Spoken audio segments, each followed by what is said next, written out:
Hello everybody, it's time for another nearly all metal update, and so let's get straight to it. And like with the previous ones, let's start with the ones that are not heavy metal but are heavy metal related. This is Elf Trying to Burn the Sun.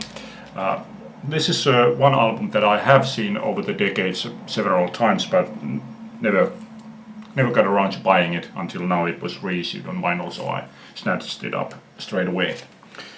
And this next one, I guess the thanks goes to Shamrock and Records. He had bought this one on a picture disc, so I thought I would try and see if I could find it, and I did, but I ended up going with the CD. This is self-titled debut from Elf. Yeah, I decided to go with the CD, hoping that this would include more information than what a picture disc would. There's not a whole lot more, but I trust that there is a little bit more information here. Next one is thanks to Cloudy Milder. This is Toledo Steel, again self-titled, but this one is actually just a 3-song single. Modern heavy metal band playing traditional heavy metal. Really good band, except that the vocalist really can't handle his very high vocal parts. Next one is thanks to Blackmore Rules. This is Pat Travers, Heat in the Street, to be more exact. He recommended this one to me after I had bought the live album Go For What You Know, and in my opinion this one is even better than a live album. Next one is thanks to LJ. He had bought this one on vinyl, and when he showed this one, I felt like that's an interesting one. I went to YouTube to check them out and thought that they were good. It was difficult to find this one, but I finally got it. This is self-titled debut from Acid, a Belgium heavy metal band from 1983, and this album is once again a proof of what I have thought before, and that is that drums are the most difficult thing to record, because some of the tracks here sound like they are played on cardboard boxes being hit with a wet sock. But other than that, a good album. And then Samson Shock Tactics, first Samson album with Bruce Dickinson, Bruce back then, and yeah, really good one. Surprisingly good, even though I already had Head On, which I like. I still thought that this was really surprisingly good album. And those of you in the US, from what I read, this should be reissued on vinyl over there on August 4th. So keep your eye out open for that one if you care to buy that one. Okay, then when Lemmy died, it was kind of obvious that the Motorhead albums would be reissued. And then I saw 3 of their albums, which I've read that many people think they are their worst albums, but one of the albums happened to be one that I really enjoy, so I snatched it up immediately. This is We Are Motorhead. Yeah, I think that this is a really good one, especially the title track is one of my all-time favorite Motorhead songs. Then this one was actually my second choice, not the one that I would have wanted to buy back at that day, but Diamond Head, Canterbury. If you remember when I found out the not CD, but the vinyl EP, I mentioned that I have never seen their albums in the wild, so in a way this was a great find. But there was also their album Borrowed Time was there, but that cost like 4 or 5 euros more than what I was willing to pay. So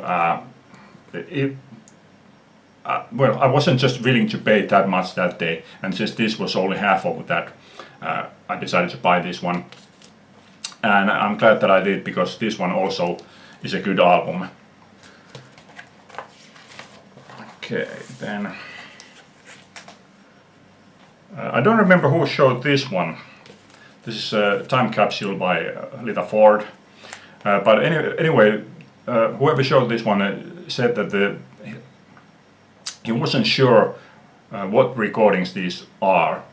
And according to the inner sleeve here, and also an interview that I watched in YouTube from Lita Ford, she says that these are recordings, because I mean, what I thought that these were like unfinished recordings from the 80s that she has now finished, but she says here plain and clear that these are recordings exactly as they were recorded back in the 80s.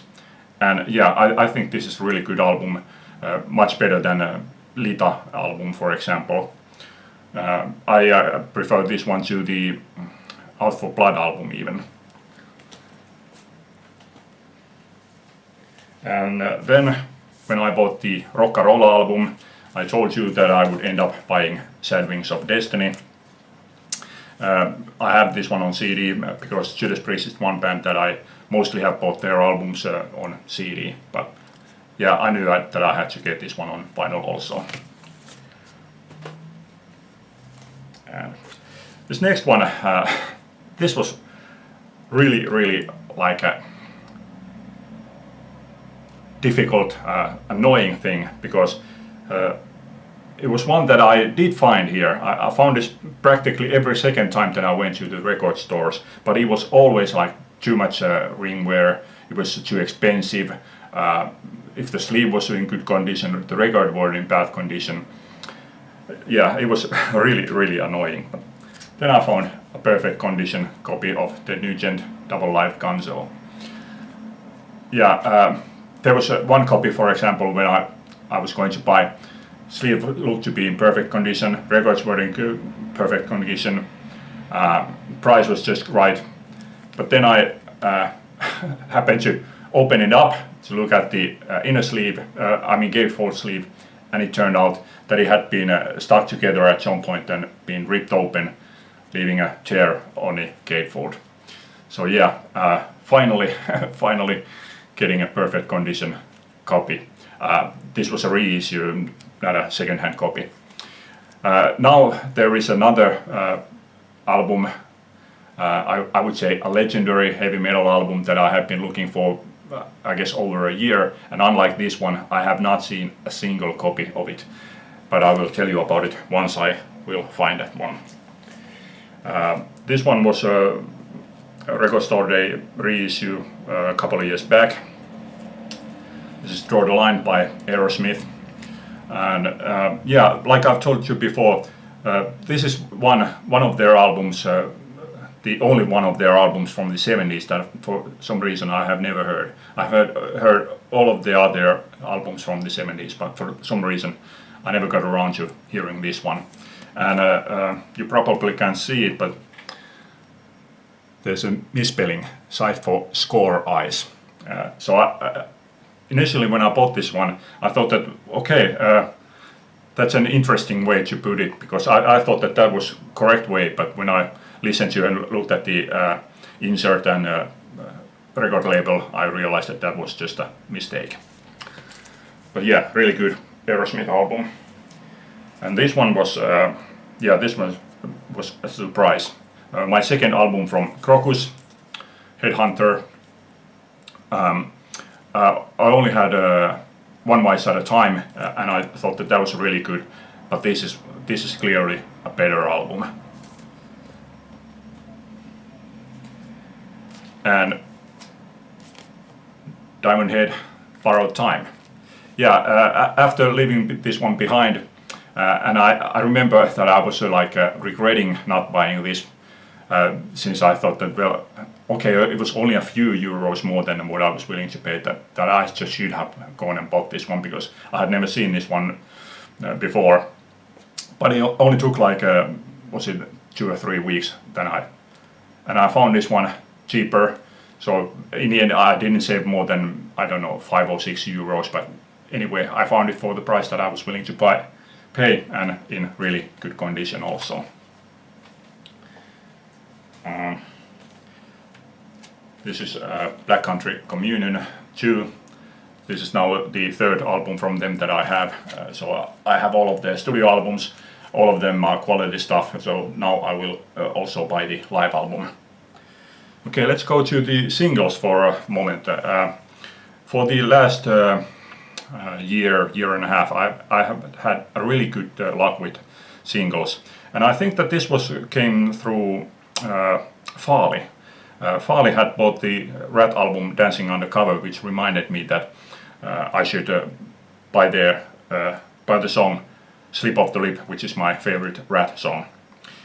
So I went looking for it, and I found it on this Japanese single. I usually don't like Japanese singles, but I decided that I can't let this go, because I don't know if it ever was released as an A-side.